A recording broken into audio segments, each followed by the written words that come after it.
আমার সতীর্থরা খেলার ধরন বুঝতে পারছে না বলে দিলেন দিমিত্রিয়স। মাঠের ভেতরে শুধু নয়, মাঠের বাইরেও বিপর্যস্ত ইস্টবেঙ্গল। 19টি ম্যাচ থেকে 18 পয়েন্ট অর্জন করে একাদশ স্থানে শতাব্দী প্রাচীন ক্লাব।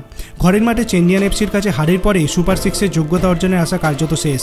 এই অবস্থায় মোহামেডানের বিরুদ্ধে ফিরতি ডার্বির 5 দিন আগে সতীর্থের কাছ থেকে যথেষ্ট সাহায্য না পাওয়ার বিস্ফোরক অভিযোগ করলেন দিমিত্রিয়স দিয়ামান্তাকোস।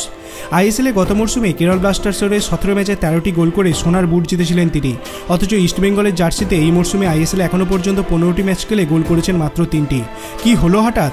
আইএসএলে ইউটিউব চ্যানেলে সাক্ষাৎকার ভিত্তিক অনুষ্ঠানে ইন দ্য স্ট্যান্ডসে দিমিত্রিয়স চাঞ্চল্যকর অভিযোগ করল। কেরলের সতীর্থরা আমাকে খুব ভালোভাবে চিনত, লুনা এবং অন্যান্যরা জানতো ঠিক কোন জায়গায় আমি বল চাই। আমাদের বোঝাপড়া এতটাই দুর্দান্ত ছিল যে একে অপরের দিকে তাকানোর প্রয়োজনও পড়তো না। কেরলে প্রথম মরশুমে বেশি গোল করতে পারিনি, বোঝাপড়া গড়ে তোলা অত্যন্ত জরুরি। ইস্টবেঙ্গলে এতদিন কোনো বোঝাপড়া গড়ে উঠল না, গ্রিক স্ট্রাইকার বলেছেন। এখানে এখনও একে অপরকে জানার প্রক্রিয়ার মধ্য দিয়ে যাচ্ছে, কারণ মাঝে মধ্যেই ওরা আমার খেলার ধরন বুঝতে পারছে না। আমি শুধু চাই ওরা ঠিকমতো পাস দিক, আমাকে যদি ঠিক জায়গায় বল দাও গোল করব। আরও বলেছেন, মাধি তালালের সঙ্গে খুব ভালো বোঝাপড়া হয়ে উঠেছিল, কিন্তু ওকে আমরাই খুইয়েছি। অবশ্য সাউল ক্রেসপোর সঙ্গে বোঝাপড়া ভালো। এর ফলে যোগ করেন, প্রতিটি ম্যাচে সতীর্থরা আমাকে ক্রমশ বুঝতে পারছে। আমার দায়িত্ব ওদের বোঝা, তবে সবচেয়ে গুরুত্বপূর্ণ হলো দলের জয়।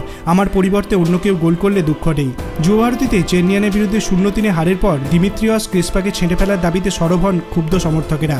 হতাশ দিমিত্রিয়স বলেছেন, সব ম্যাচে সিরাজ ছন্দে থাকা সম্ভব নয়, এমনকি কেউ চাইলেও তা পারে না। যারা ফুটবল দেখেন তাদের অনেকেই তা বোঝেন না, কারণ একটা দিন খারাপ যেতেই পারে। সমর্থকেরা শুধু জিততে চায়, জিততে না পারলেই ওরা অপমান করে। আপনার কি মনে হয়, দিমিত্রিয়স কি একদম সঠিক কথা বলেছে? সেটি আপনি ভিডিও কমেন্ট সেকশনে জানাতে পারেন। ভিডিওটি ভালো লাগলে লাইক করবেন, চ্যানেলটিকে সাবস্ক্রাইব করতে ভুলবেন না। ধন্যবাদ।